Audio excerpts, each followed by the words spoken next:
Hey guys and gals, my name is ycleped, and welcome back to Now this isn't a gameplay video. This is the theory video that I promised you guys. And to be honest, something I really needed to do myself to further understand and try to figure out what exactly is going on in this game. And one thing I think really stuck out to me in the last episode I played was at the end of Mio's rap, which she was talking about the lightning generator. She said you gotta do the 5W and 1H thing. The who, what, when, where, why, how, in order to figure out what exactly is going on. So I figured we'd kind of adopt somewhat of a similar format for this.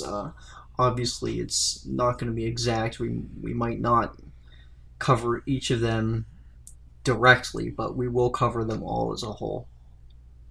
So I feel like I just wanted to start out first by Mio's route was pretty interesting, and I feel like we did learn a lot from it. Especially, I'm not so sure about the end of her route, although we did learn some interesting things from Mitsuki. Let's get into talking about some of the characters. So, Takuya, obviously, our fearsome protagonist, or whatever, fearless protagonist. Takuya is obviously a guy that tends to joke around a lot, but really probably does take after his father in needing to quench his curiosity on certain subjects, and his knowledge, although he sort of acts like a bit of an idiot, he's actually very knowledgeable and says some stuff every so often that really does surprise me, like especially the moments when comes to mind directly back in Mia's room when we were discussing the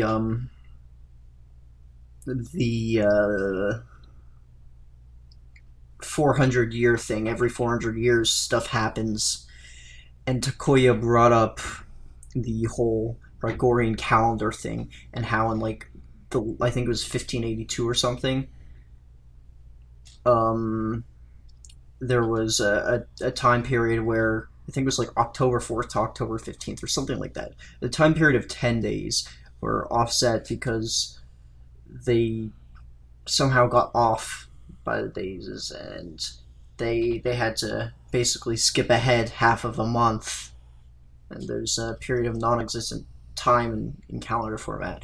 But he knew about that and described it in quite a bit of detail. Anyways, I digress.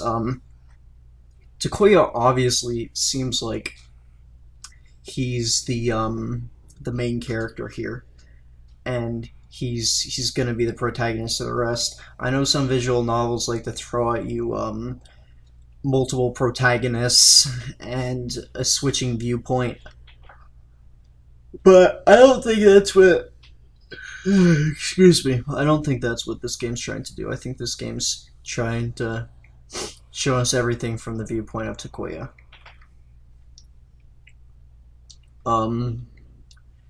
And it's interesting to see his inner monologue for certain things. Besides that, he seems like a regular everyday person who just got thrown into a situation. I don't think he knows more than he's letting on. I think he knows what we know. So, who else should we talk about next? Who should we talk about next? Let's go to Kodai, because Kodai is the good dude that this whole story is revolving around. So basically, I saw from I went back through and each of the episodes for the most part. I think I went through the first 10 and picked out some interesting information. Kodai in the first episode, we see that Apparently, he passed away 2 months ago. He was buried alive under a rock slide. His body wasn't found, and it took a month to confirm his death in quotations, because I mean you can't really confirm the death of somebody who doesn't leave a body. But it was a doctor, or no, it was a professor rather, who apparently taught at Tsukaimachi Academy. Um, Fell in love with Ayumi there when he was teaching. She was a student of his, kind of like what happened with Ryuuzoji and Mitsuki. And I believe it was said that Mitsuki and Ayumi knew each other. I think they were there's a bit of an age difference, but not by too much, like maybe 1 or 2 years. Anyways, Ayumi and Kodai were only married for half a year. Um, Before Kodai passed away. So obviously, the age difference between them is pretty large, but Kodai is notably a pretty famous historian, wrote a lot of books, and was researching time travel. That's basically his topic, as we know. And his book, I forgot to check back in on this, but they brought up the book he wrote, Legacy, a lot. And I should have looked back into that to see if there was anything interesting in it. I can't remember off the top of my head. I know there was some interesting stuff written in it. Let's see. I might go to I know it was when, I think, at the point where we were in the cellar, we saw him, or no, not the cellar, the warehouse. There might have been a copy of Legacy in here.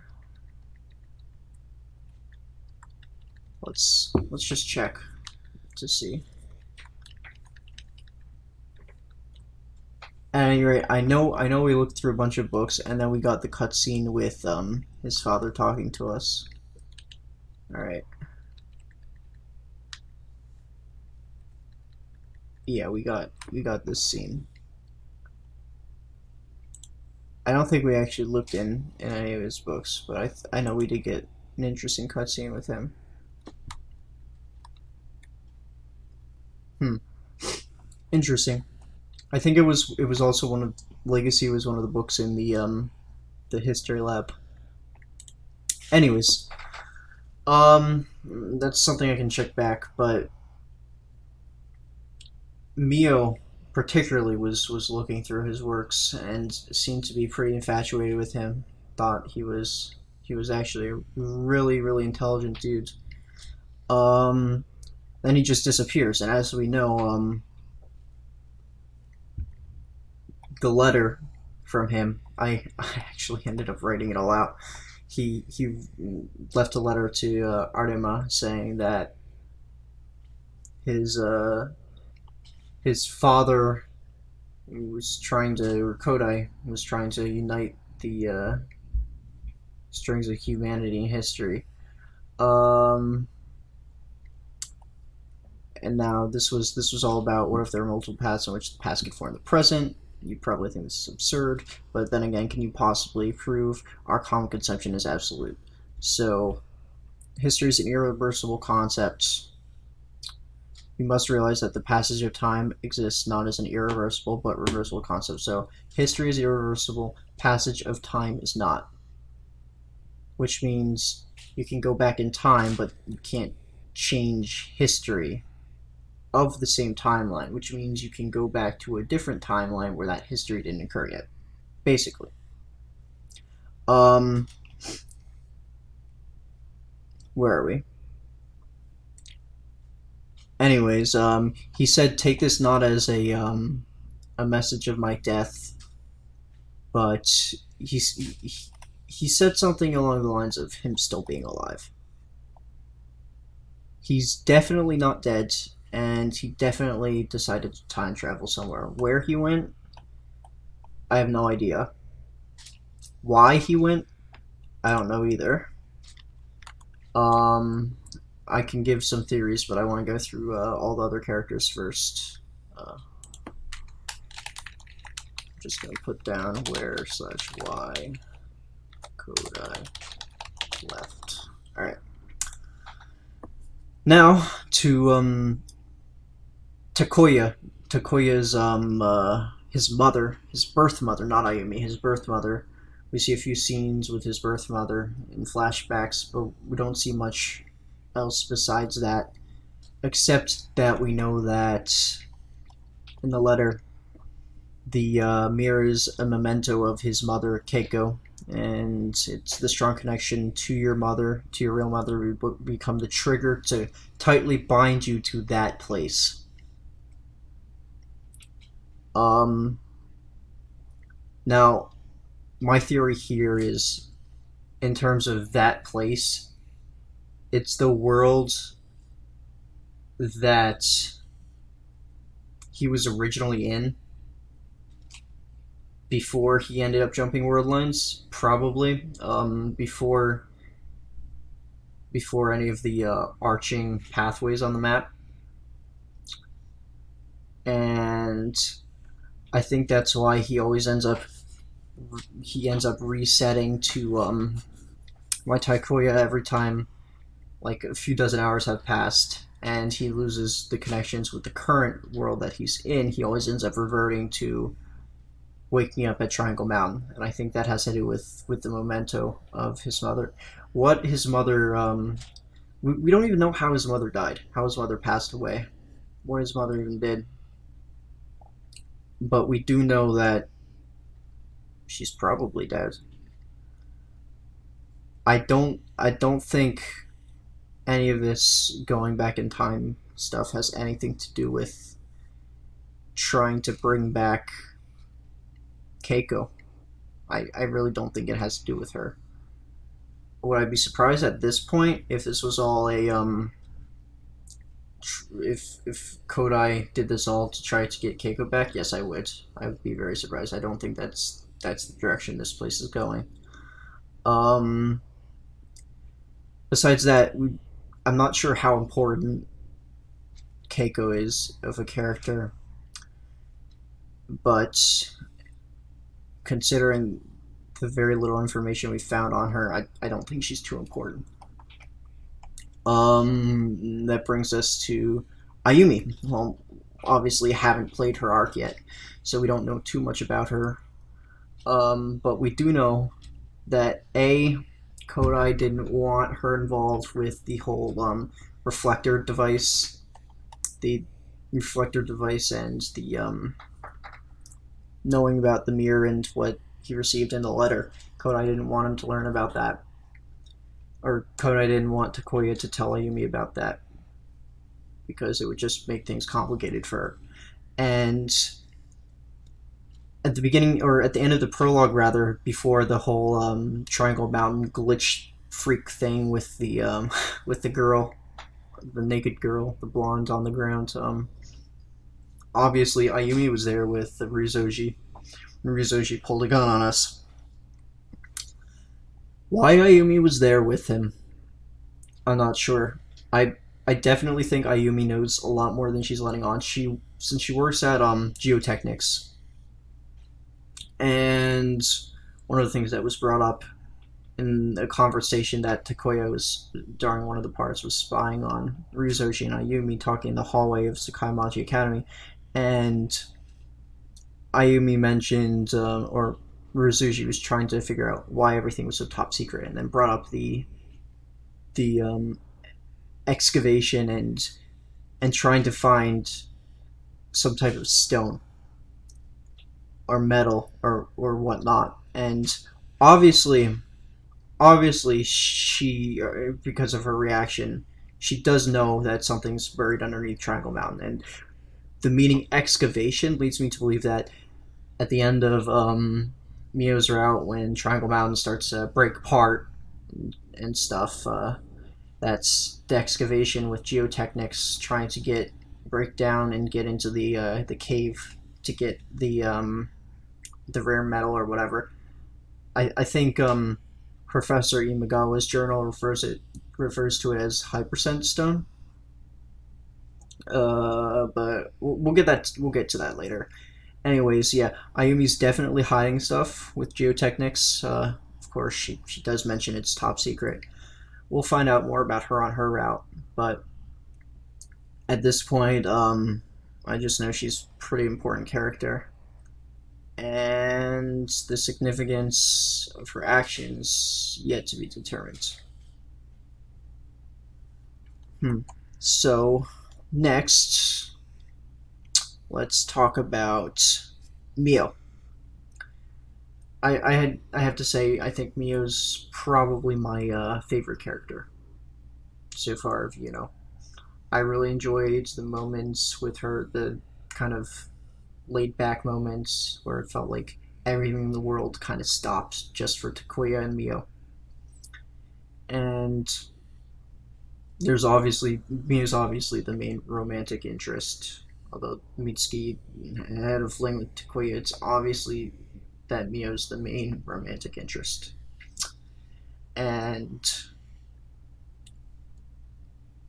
she, intelligent student, has a huge crush on Takuya. Um, Top of class, huge history buff, knows a lot of Kodai's works. Clearly is ahead of the game in investigating Triangle Mountain, trying to figure out what the writing on the stone says. Her notebook, very important. All the notes she wrote up to us about celestial beings and the unification of Japan back in 8400. She seems to know a lot about that stuff, and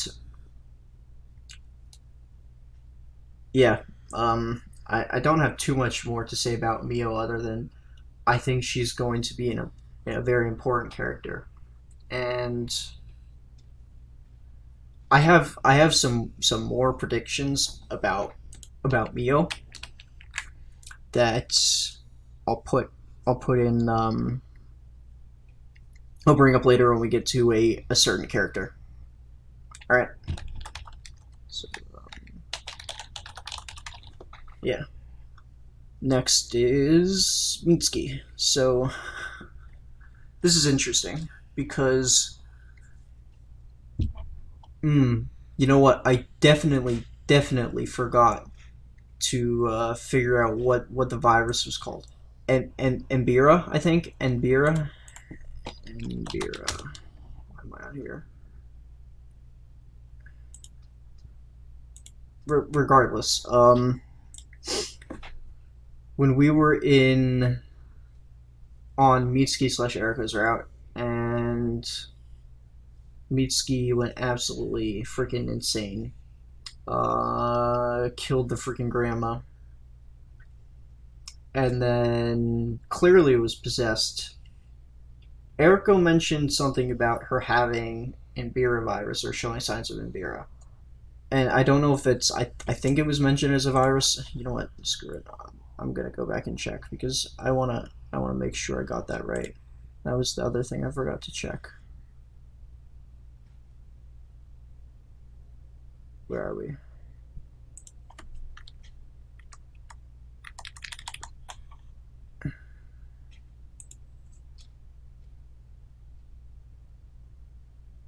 I don't think I'm gonna find it.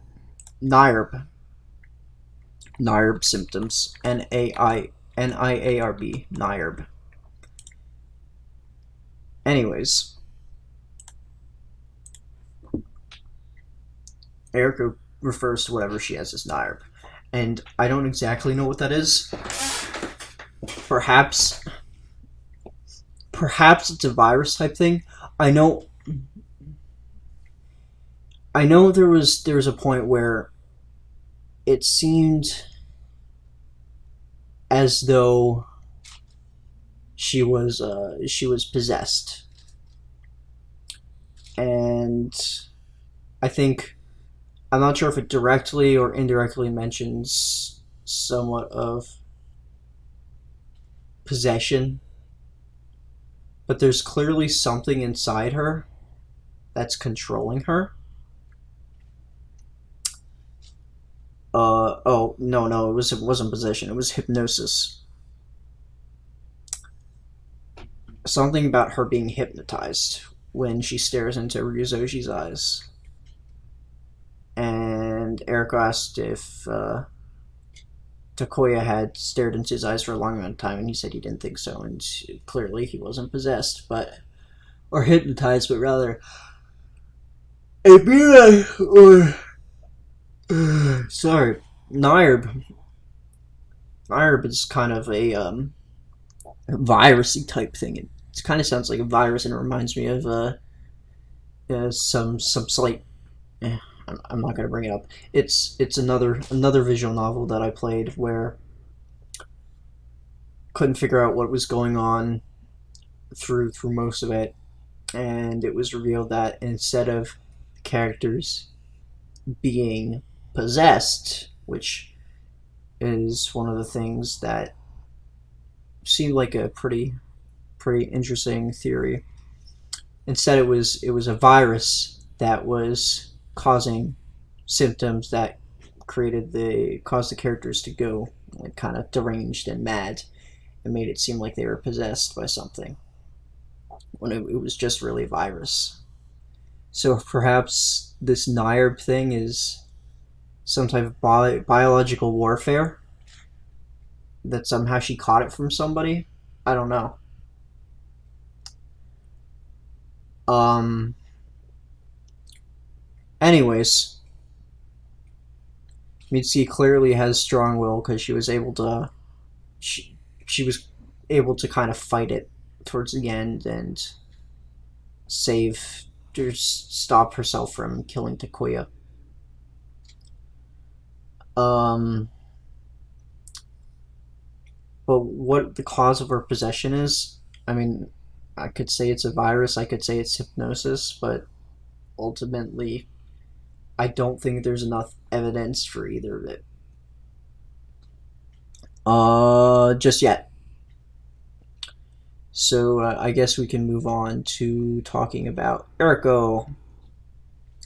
Erico clearly one of the more surprising characters.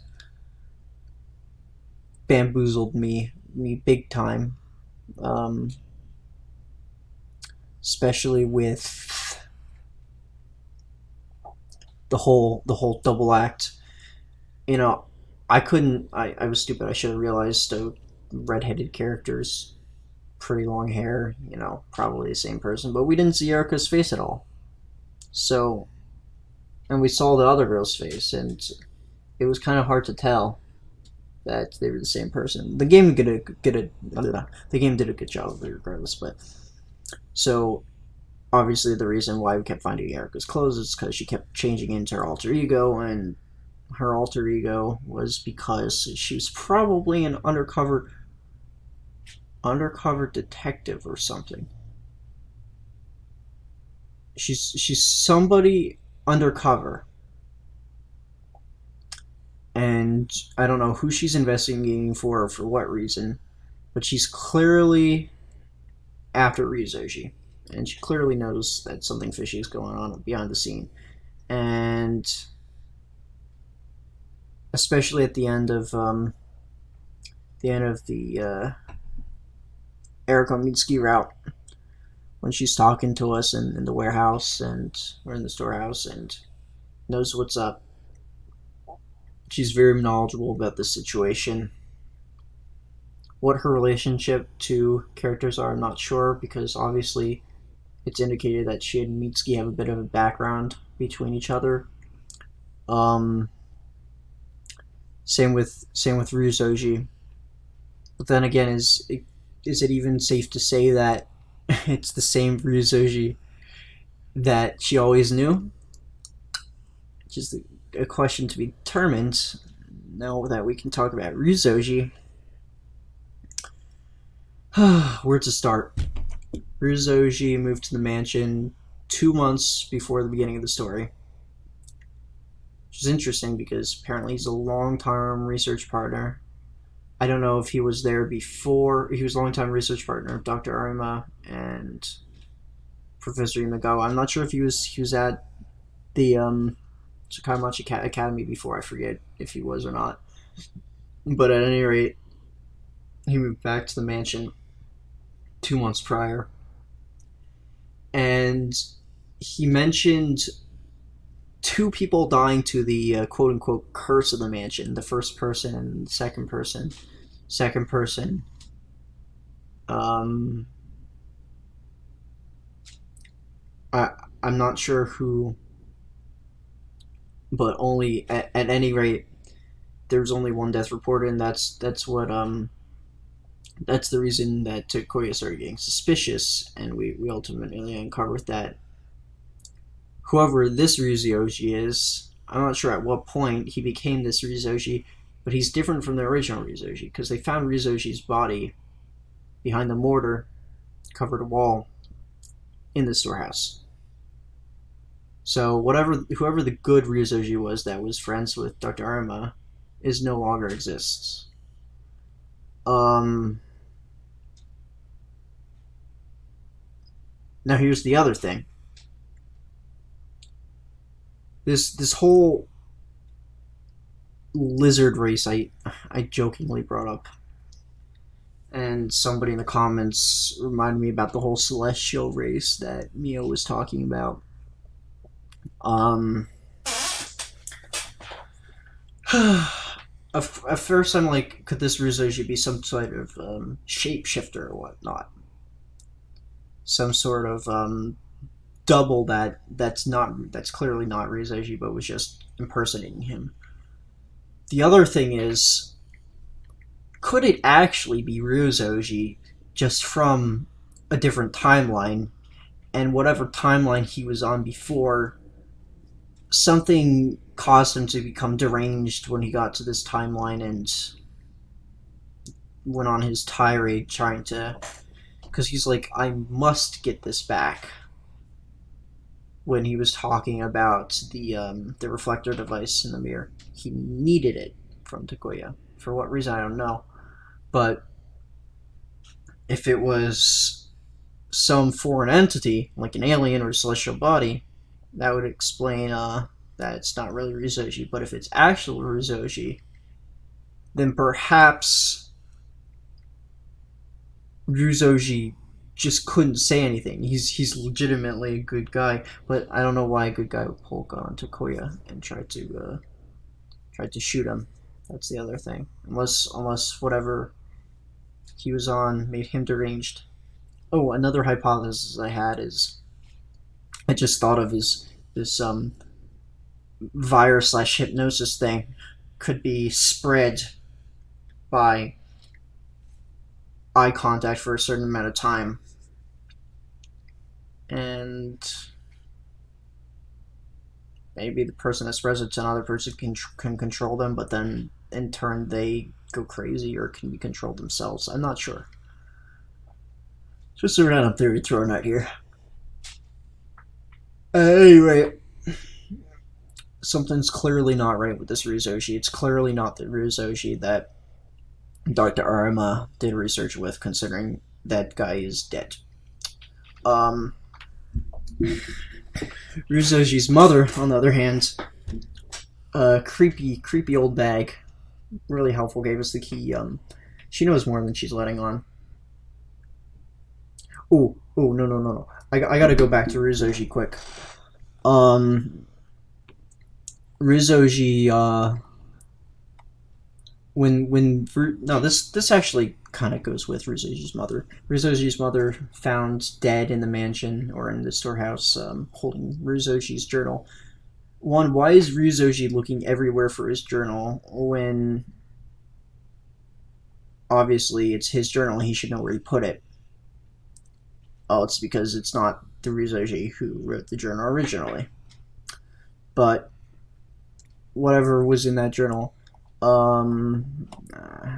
I write it down? Ryuuzoji's journal. No, I didn't actually write that down. Cool. Where are we? Can go back and figure out what was written in here. Okay, cool. Alright, skim through it. I have come to the conviction, actually I have yet to procure conclusive proof, however there is a great possibility this theory is feasible. Both her theory and augmentation are formidable indeed. I cannot help but be reminded of my student days when I committed myself to the study of something, of Oriental philosophy. Within Oriental philosophy, there exists the express concept of the mandala. Ooh, Oriental philosophy. Mandala. Alright. I knew I was on the right foot. Okay. Cool. Cool. Buddhism. We were on the right track, or I was on the right track. I was mentally considering something before making this video, but I figured it had nothing to do with. But now I think everything's starting to fit together. Sorry. Anyways, within Oriental philosophy, there exists the. I'm just gonna look it up quick, so I don't lose it. I'll just keep it up. Within Oriental philosophy, there exists the express concept of the mandala. This is Sanskrit for that which contains essence. It's a representation of the true form of the universe as derived from the perspective of mankind, presented in the form of either a three-dimensional body or flat surface. Her theory incorporates her. Who's the her? That's the question. Her theory incorporates a logical composition that perfectly coincides with this Oriental philosophy. Whether I liked it or not, my curiosity was piqued. Man's image of the world is established through ordering of external impressions bestowed upon the mind by time, space, and causality. My close friend and rival Dr. Ayumi began his exploration on the basis of this philosophical worldview by Schopenhauer. And my other partner, Professor Imagawa, probably not the her he's talking about, because he would have called her her again, sought to deduce the secrets of Sakai-machi by means of self-developed physical and mathematical models. As my fellow researchers reached milestone after milestone, all I could do was stand by and watch as they advanced. However,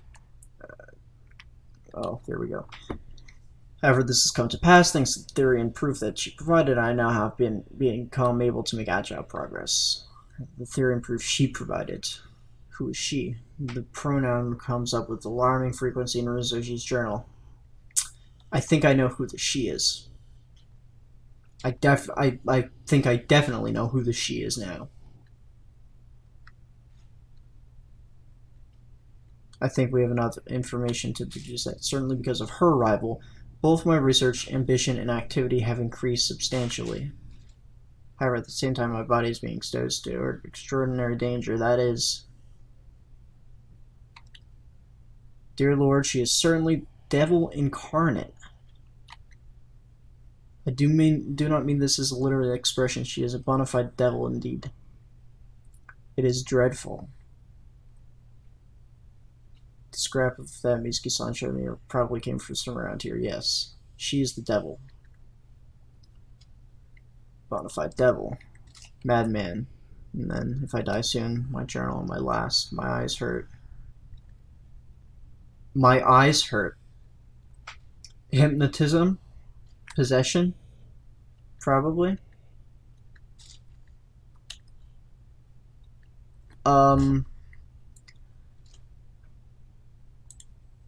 So Ryuuzoji's mother knows stuff, isn't telling us anything. Ryuuzoji also is dead. His body was discovered without any of the limbs. Or no, his limbs were discovered in the wall, and then before his body was discovered without any limbs. But whatever happened to Ryuuzoji, it obviously had to do with Kaori. Kaori and Ryuuzoji, the new Ryuuzoji, are way too chum together. And the one thing that she brought in the conversation that Takuya spied into, without his cooperation, we'd not be able to achieve our goals. They're clearly colluding on something, and the his is questionable. We don't know who him is. And then she says, well, so long as I can fulfill my duties as a representative of the mass media, I have no complaints. Obviously, she's just posing as a member of the media, and she has a huge purpose here. Theory here is that Ryuuzoji and Kaori are both type of celestial beings or whatnot from either the past or the future. And Ryuuzoji, the original Ryuuzoji, was possessed by Kaori when she showed up at first, and or hypnotized. That's why he said his eyes were hurting. And then when he was killed, the Ryuuzoji body double came from probably a celestial being who was a shapeshifter. I don't know. I'll just call it a shapeshifter for now because I have no idea what it could be. Or Ryuuzoji from a different timeline who was united with Kaori came. Kaori's probably a celestial being, considered she's referred to as the devil incarnate. And a lot of stuff. Professor Imagawa. Did Professor Imagawa bring up a she in her journal? Now I gotta check this out. That would have been in part 10, I think. Professor Imagawa's journal. If Professor Imagawa brought up a she, then it's 100% Kaori. And whoever this able person is that's brought up in the Erico rape ending, when Ryuuzoji goes nuts on both of us and kills us, that able person is probably Kaori.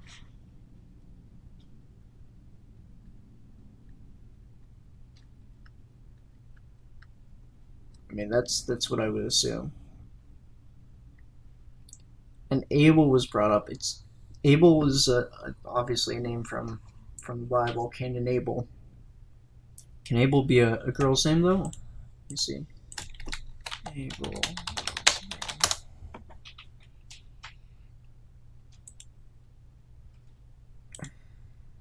Apparently, it's semi-popular. I don't know. Both. Let's see. Only. I'm actually looking up. It's a way more popular guy's name. It's not really a girl's name. I don't know. Abel is definitely important.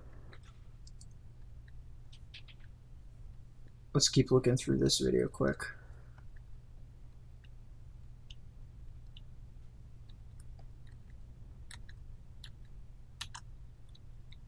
If Imagawa brought up a she, then that somewhat confirms my thoughts on Kaori. I know a she alongside Ryuuzoji has been brought up a number of times. The whole thing with it was the missing journal page from Ryuuzoji's notebook ever since she arrived and stuff, and that's what I think they talked to Ryuuzoji's mother about, saying she has caused my son to go insane or something. And the she, at first we thought it was Mitsuki, but it's not. It's definitely Kaori.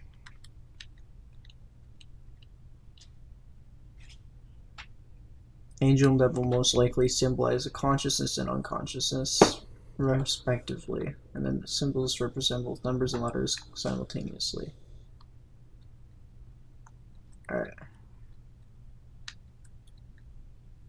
Alright, Imagawa didn't bring up a she. Imagawa died before, so it makes sense she wouldn't bring up a she.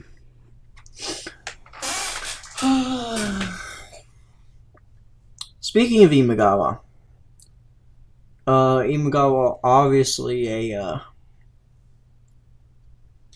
very respected professor who's doing work with Ryuuzoji and Arima, and didn't tell either of them about her discoveries in Triangle Mountain and ended up dying in there because she couldn't decipher the code and figure out how to escape from the burial room. which is a shame. It'd be nice to have her alive now. But she's dead. And she's brought up a number of times, and at first I thought maybe she was one of the evil people, but no. No, not.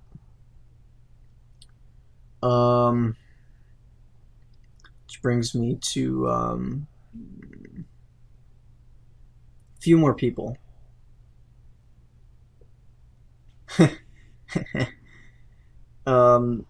Mio's father, obviously colluding with geotechnics, got fired for it. I don't know if he's going to be a more important character. I don't think so. And then we have Yuki. I think he only exists as kind of a side character to move the plot along. I don't think there's anything really that important about him.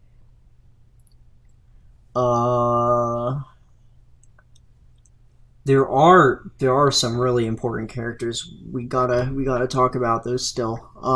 Toyotomi, freaking construction dude at the construction site, and when we followed him to the park, he was talking to two henchmen about attacking and raping somebody, some woman, which from the clues that I was seeing, I was kind of deduced it was Ayumi, and I don't like that guy. I don't like Toyotomi.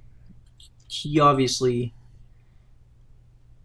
I mean, kind of thinking that Toyotomi's the because Ryuuzoji mentioned to Kaori that he hired somebody to retrace Kodai's footsteps.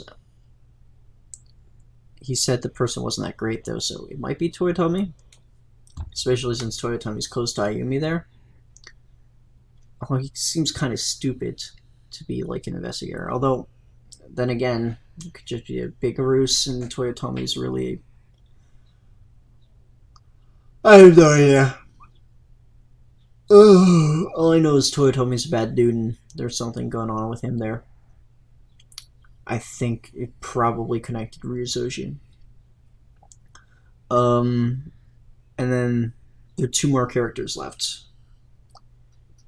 Kana, and I'm combining them because I think they're the same people. The blonde-haired girl that was A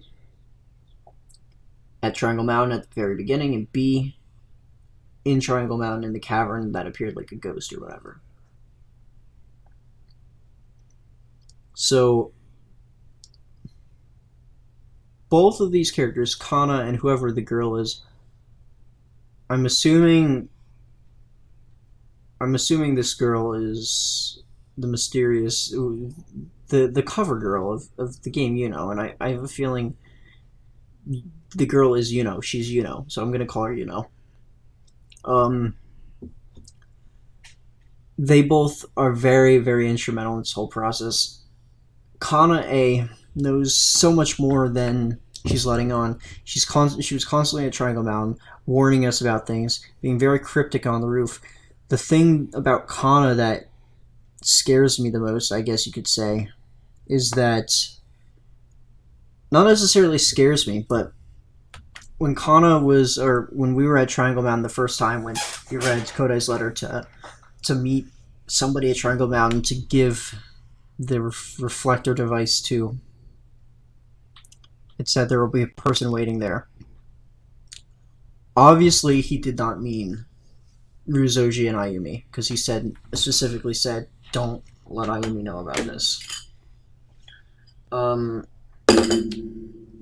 That being said, we did see Kana in the background. I think Kana was definitely the person that we were supposed to give it to. That's kind of corroborated by the fact that Kana started to attend Sakaimachi Academy. She was a transfer student 1 month back before the start of the story. Second, I'm just gonna get a quick drink, or actually a cookie.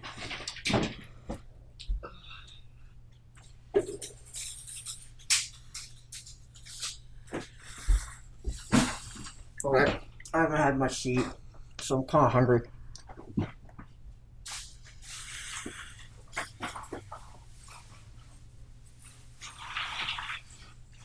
Anyways, can you hear me Cookie, probably.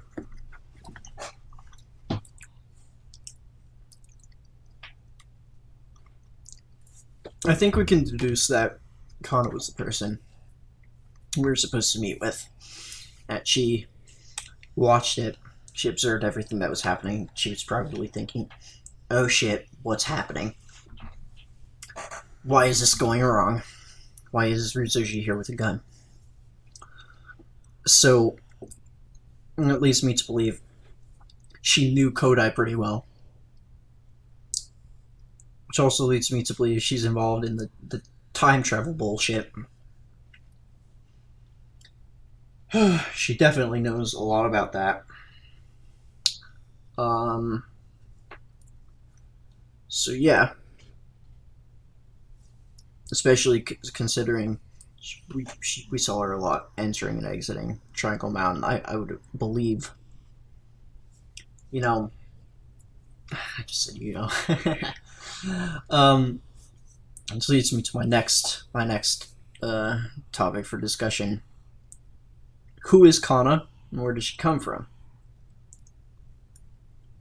You know, I think she's probably from a different timeline. Possibly even from the future. And now, here's where my predictions go to absolute shit. My theories go to absolute shit.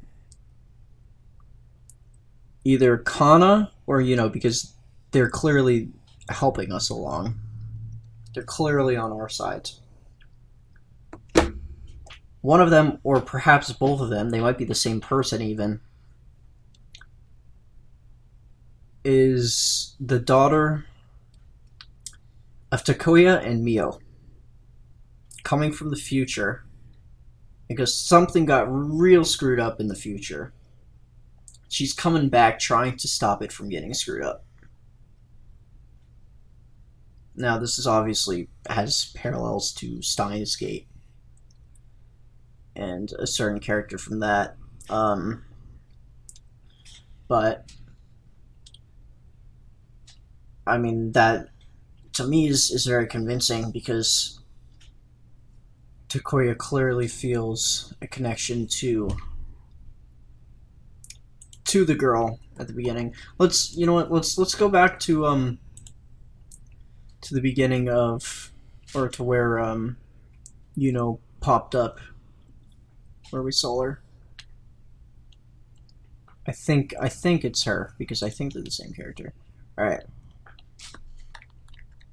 Dying woman before me.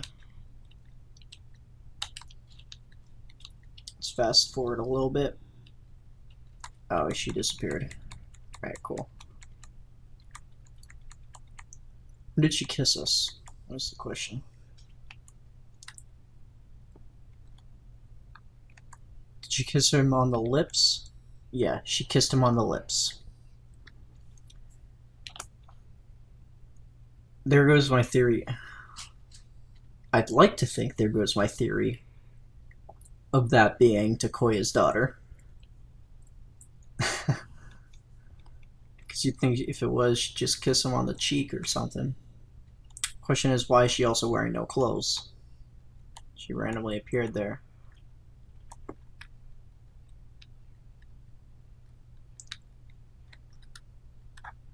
But here's the other thing.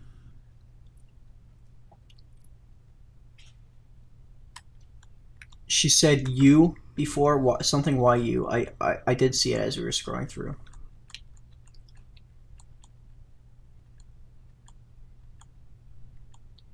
I don't know. I think it was closer to when before she actually died. You what? See? Look. Right? You. Woman before me. You what? You know. Yes, I do know. It's you know. That's definitely her.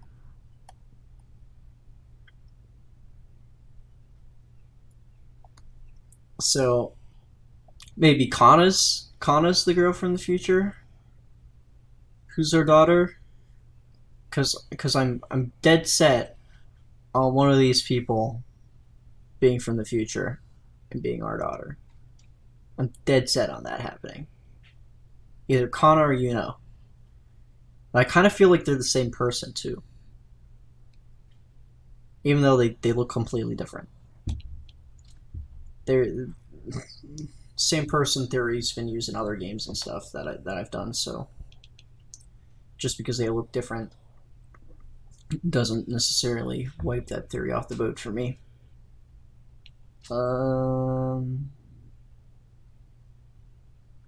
Alright, so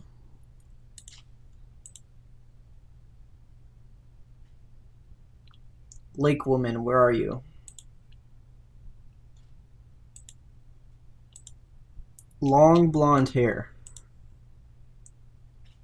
Very long blonde hair. Looks up to us, kind of goldish eyes. Bangs that go down.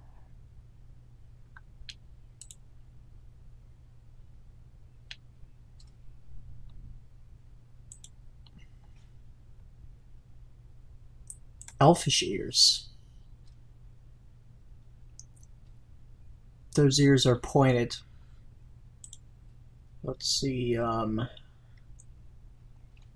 are we? What episode was it? It was this one. Are her ears pointed? Wrong place. You can't see her ears here. Cannot see her ears, so we cannot confirm or deny. Yay! Probably the same person, because really, two mysterious people appearing and then randomly disappearing. I don't think they're different people. I think they're the same person.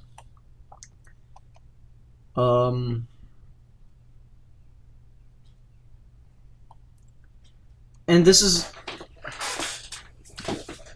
It leads me to believe that if one of these people... Now we gotta talk about what's canon, what's not canon. Because, hold on a second.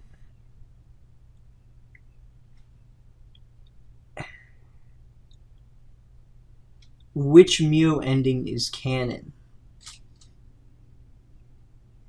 If the end with the H scene is canon, Takuya could have possibly gotten her pregnant.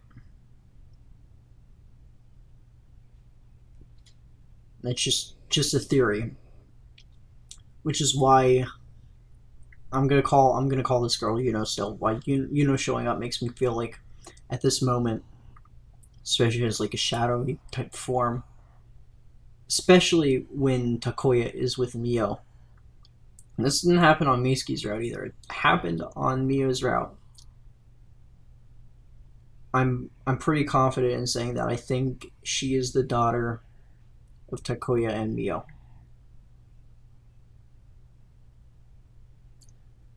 But man, that kiss at the beginning though.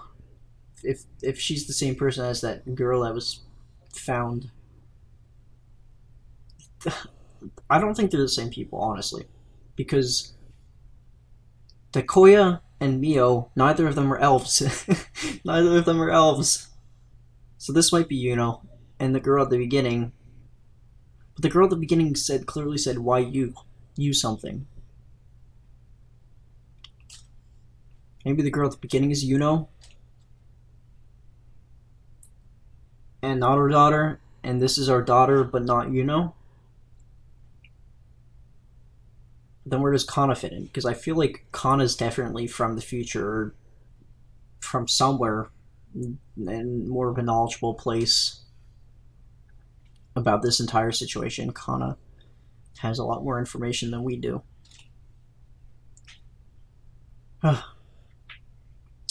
Sorry, I've been rambling for a while. I think that sums up what I wanted to say about the characters. But there are a bunch of things I wanted to bring up in terms of the rest of my notes I have here.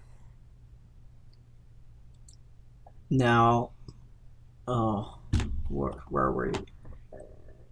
Yeah, that was the Mio predictions. That Mio is the mother of one of those two blonde girls, or maybe both of them if they're the same person, and maybe Kana if Kana's the same person too.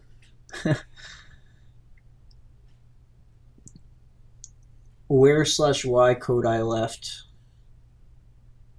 I had a prediction for that, and now I forgot it.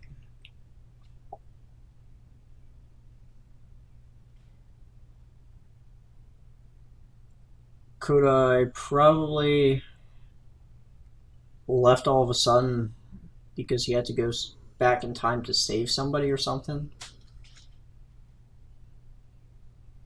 Or he had to stop something from happening. Whatever Kodai went for is crucial to this whole thing. Okay, that brings me to a next point. I'm gonna do these kind of out of order. We're gonna start with back to episode 1 of the prologue. Oh, actually, no. It's the end of this episode. Maybe. No, it's not. Where the frick is it? Is it? Oh, it's right at the beginning. Okay, cool. Where are we? All right, we're right here. Let's keep watching, guys. This is I went back and looked at the intro. First off, look at this clock. This is the OP, the opening to, right at the very beginning. These are clearly the symbols that were on the burial chamber, sarcophagus, the coffin or whatever, that we had to match up to create the patterns or whatnot. This was clearly on that. And now we know what each of them stand for, from 1 to 12. Now, alright, where are we? So, we're going to rewind just a little bit. We're going to watch from here. After he finishes writing the note or whatever, picks up a jewel from the ground. He's standing there. You can see a shadow. So he opens the glass door to the clock.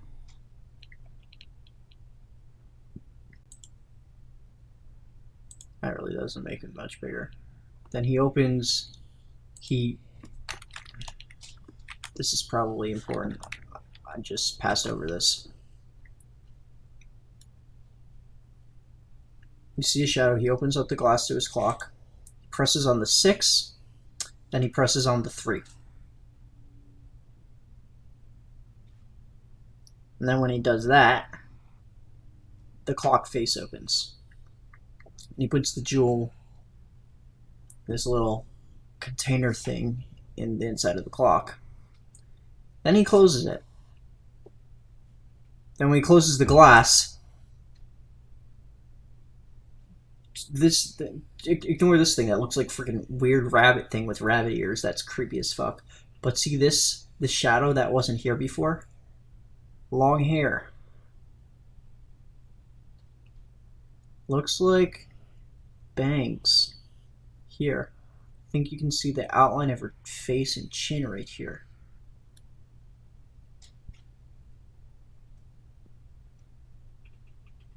Who is this? That's the question. Let's see what happens with her shadow.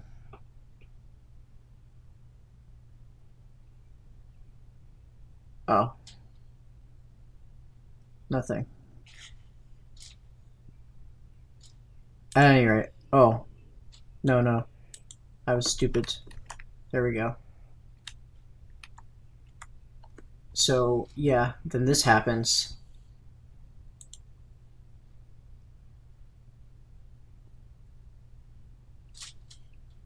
And then here's what freaks me out. This shadow is still here.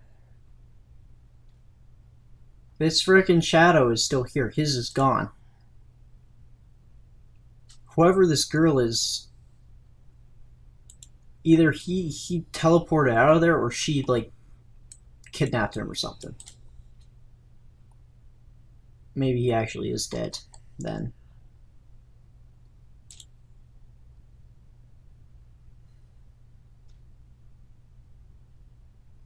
I want to see what Kaori looks like. Let's go I'm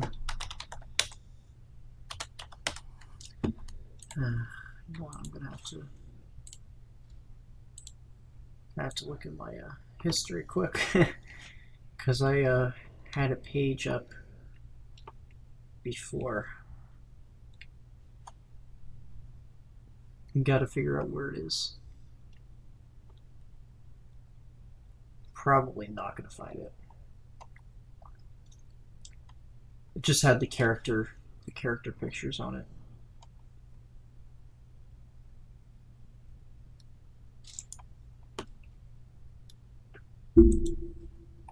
This is it. All right.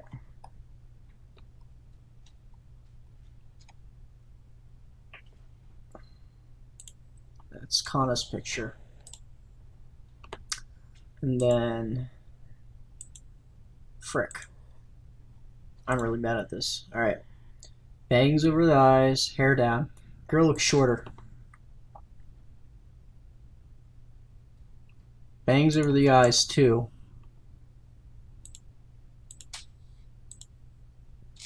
Bangs down, bangs down. So the bangs go past the eye. Some weird, real detective work here.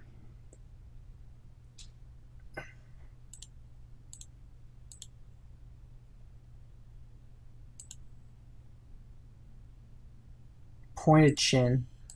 Both of them have kind of pointed chins. Does one have a headband? I don't think the hair on this part is I don't think this is Kaori. I'm more inclined to believe that's Kana. The fact that the shadow disappears makes me think whoever this is did something to him, which makes me think Kaori maybe.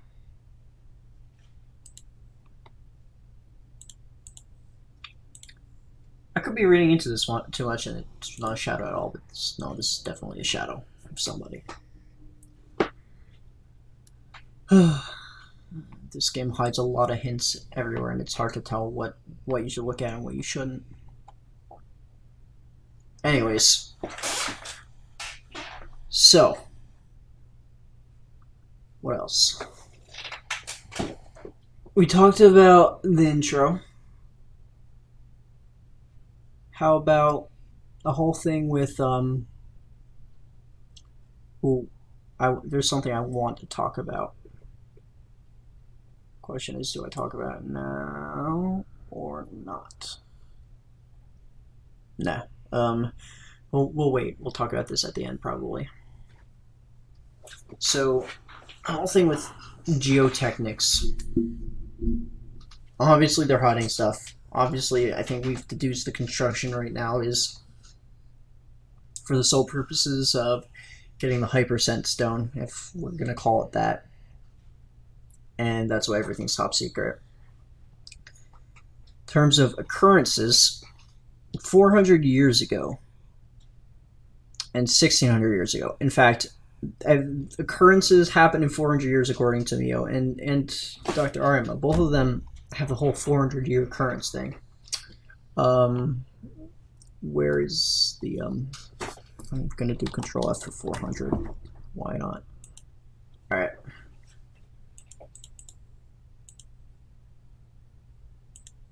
I could have sworn he said something about things occurring every 400 years in one of his letters.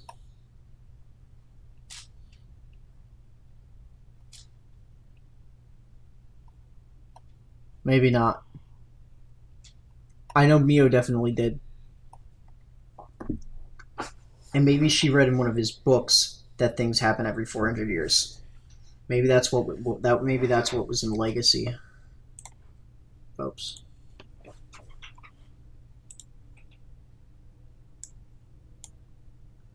Huh.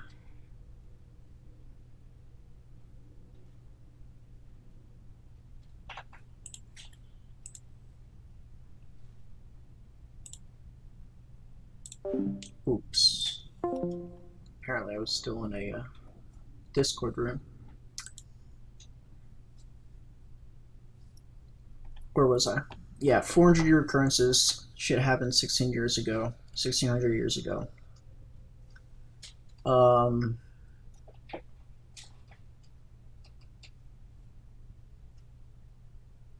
In the year 400 was... Okay. Where am I going to start this? Oh... So Dr. Arma says, of course, every 400 years, a major occurrence in history happens, and it's clearly something that happens. And Takuya's like, anything could happen every 400 years. That was, I think, recalled in discussion with Mio. He's like, well, if you make a case for anything could be something major 400 years. But both Mio and Dr. seem convinced that every 400 years something major happens. What happens every 400 years, I'm not sure. But it's coming up on the year 2000 in this VN. So obviously something else major is about to happen. Now, the years 8000 BC and 400 BC are both pretty significant. 400 BC was the unification of Japan. It was where was it? Japan, the unification of Yamato, and that's where at Cafe Evening we're talking to Mio about every 400 years. Dr. Aaron specifically focuses studies around the year 8400, around the time of Japan unification of Yamato, and that they couldn't have gone anywhere without the help of the Celestials. And now the twin rocks appear to be approximately 8,000 years old. Could never be man-made. That's Mio's theory. Obviously not man-made if they were made back then, because of course no human civilization existed 8,000 years ago, right? Or the writing on the rocks date back to 1600, which means whoever wrote it 400 years ago. Wasn't the Celestials, because the Celestials were 400 AD, not 400 years ago, which was 1600.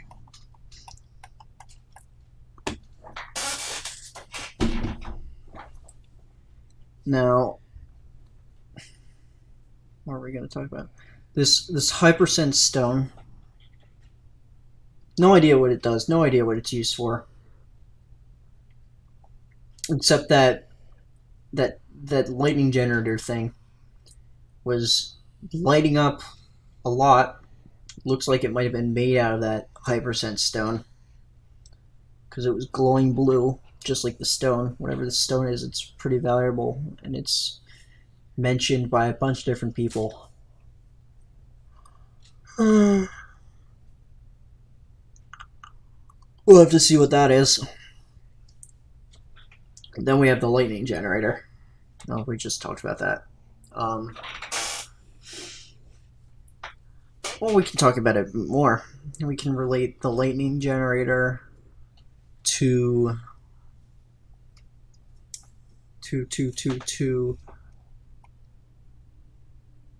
what can we relate it to?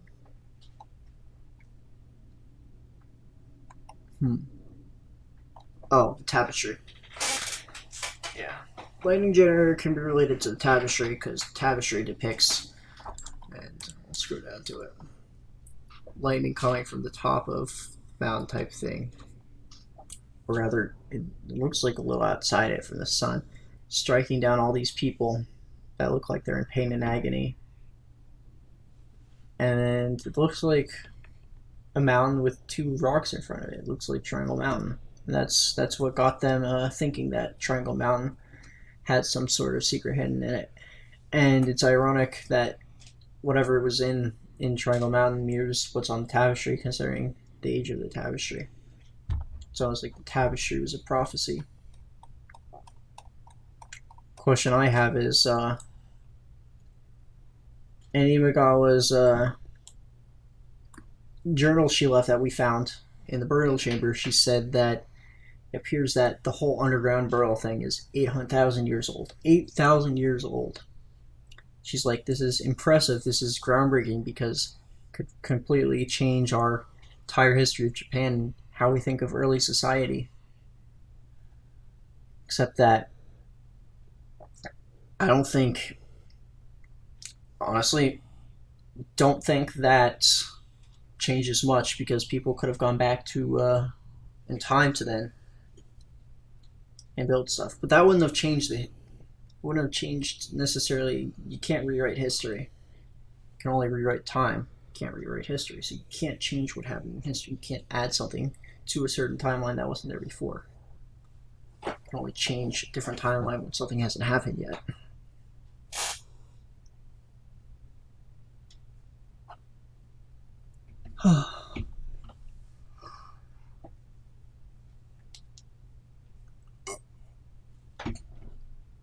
And then there's apparently a memoir that Kodai left to us. I forget. It was closer into the end, one of the more recent episodes we played.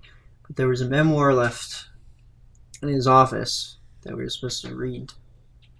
But the thing is, we cleaned out the entire office. Ayumi did, and gave everything to Ryuuzoji. So Ryuuzoji probably has Kodai's memoir. That would probably be nice to read. So maybe we can get that back. There's what else? There's the 20th page of the papers Ayumi was holding. That's gonna come into importance. Then there was Triangle Mountain itself, that had this weird thing carved into the side here. Kind of looks like a star, a hexagram maybe. It's weird. I don't know, because you can kind of see a star shape here.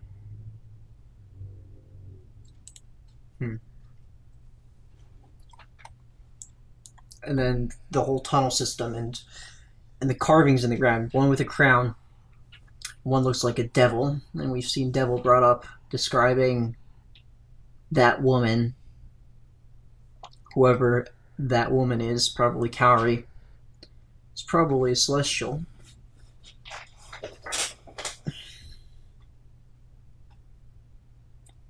And then we inserted the two metals in and we got through the door. Honestly, that generator, since Kana, we kept seeing Kana around there, I think it's safe to say that lightning generator is actually a time machine. That the hypersense stone is instrumental in going back in time.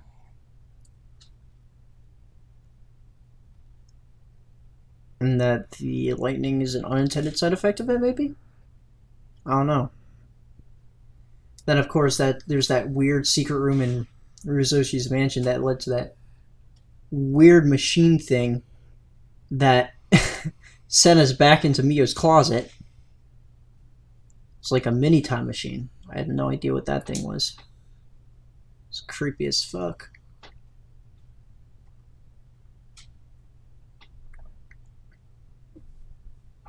Then there's the well and the storehouse, and everything's connected. Storehouse, the well, Ryuuzoji's mansion, the secret room, everything connecting the mansion to Triangle Mountain.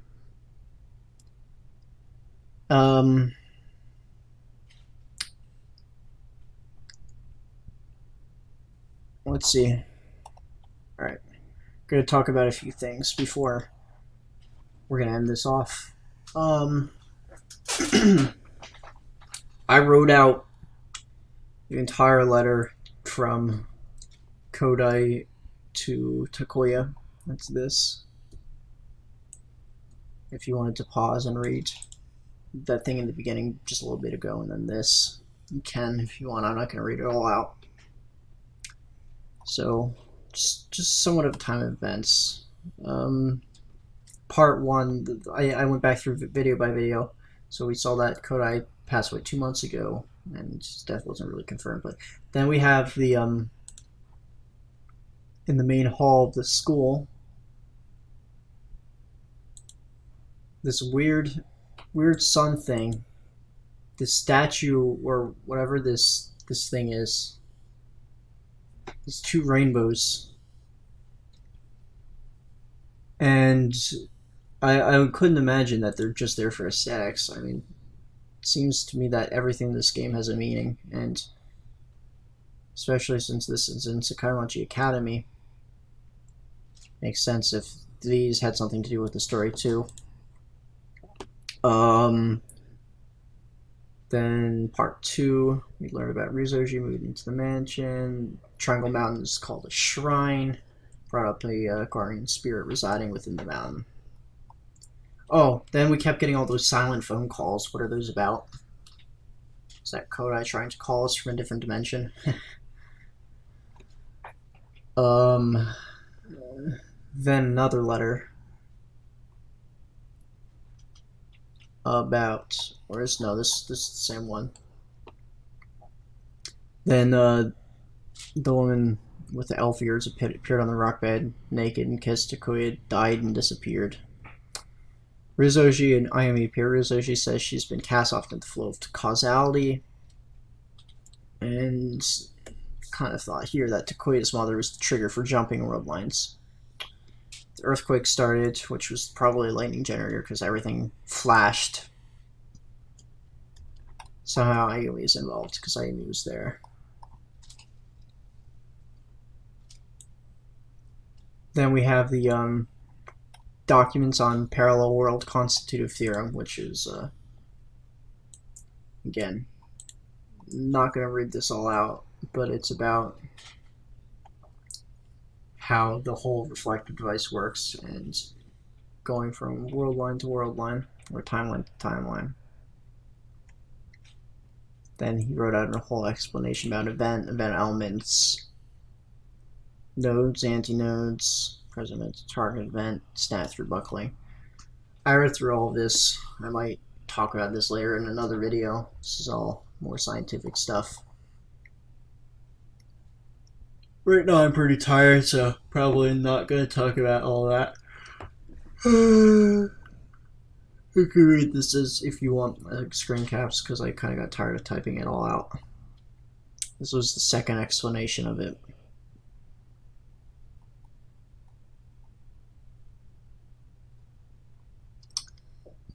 And then in episode 7 we saw the whole thing about with Ryuuzoji and Kaori.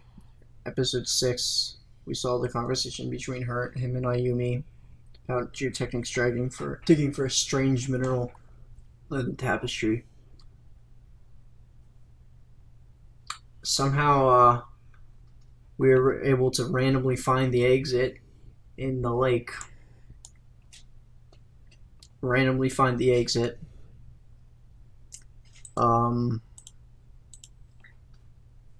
Just by following the ghost or whatever that girl was. Like, that's not suspicious. We didn't find it before searching all over, but then we found it now. Like, how did we miss it the first time? Vinyl. What is a vinyl?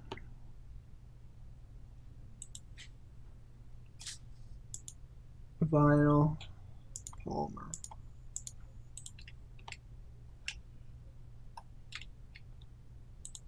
Because it said whatever that machine was covered in vinyl. And I doubt they had vinyl 800 or 8,000 years ago. So that machine had to have been built much sooner than 8,000 years. I know they were like, was that machine built 8,000 years ago? No, it wasn't. Alright. At first I thought it was Bible references because we saw the angel and the devil underground, or not the angel, the crown. We saw a crown and we saw a devil. And I think on the sarcophagus, it was talking about an angel and the devil.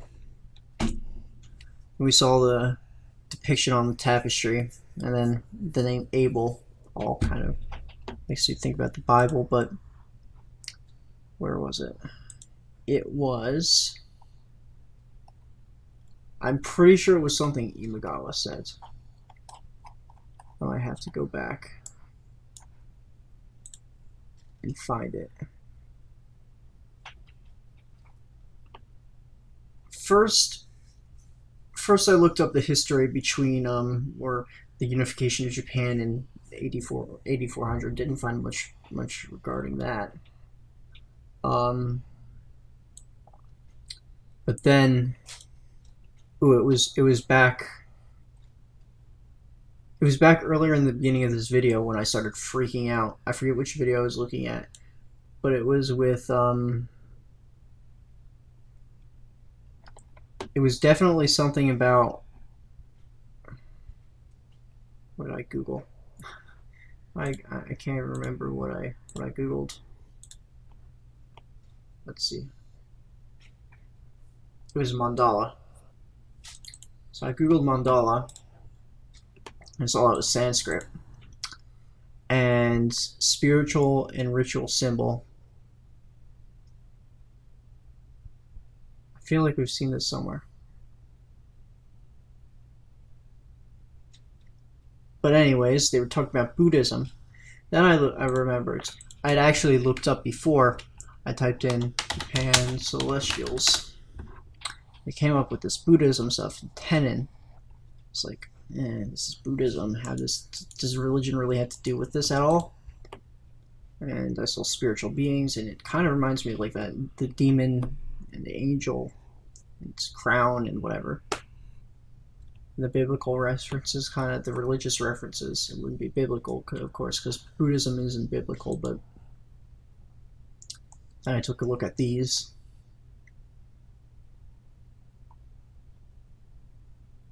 This is tenon, which is literally celestial beings in Japanese.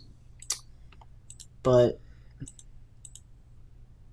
yeah, I mean, it seems as though whatever this tenon is in Buddhism, it's definitely involved somehow in the reason behind this time traveling. The celestial beings have something to do with this too.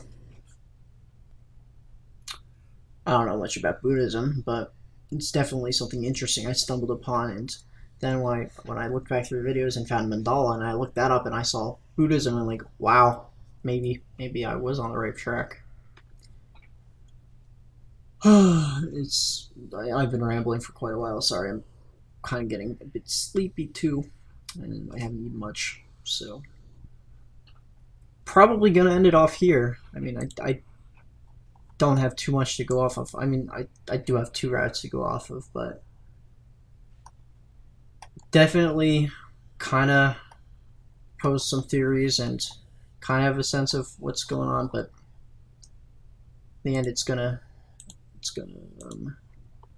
require a bit more of playing to figure out what's going on, and probably I won't figure things out unless either A, I get some hints from you guys, or B, the game starts to give stuff away. And at any rate, thank you for tuning in to my theory video, my 5W1H amended version, because it really wasn't 5W1H, it was kind of me rambling. Hopefully, in the next couple days, you should see the start of Ayumi's route. But then again, it depends what I got going. I'll definitely get a video out within the next week, though. Folks, I'm ycleped. Thank you for tuning in. I'll see you guys next time. Peace.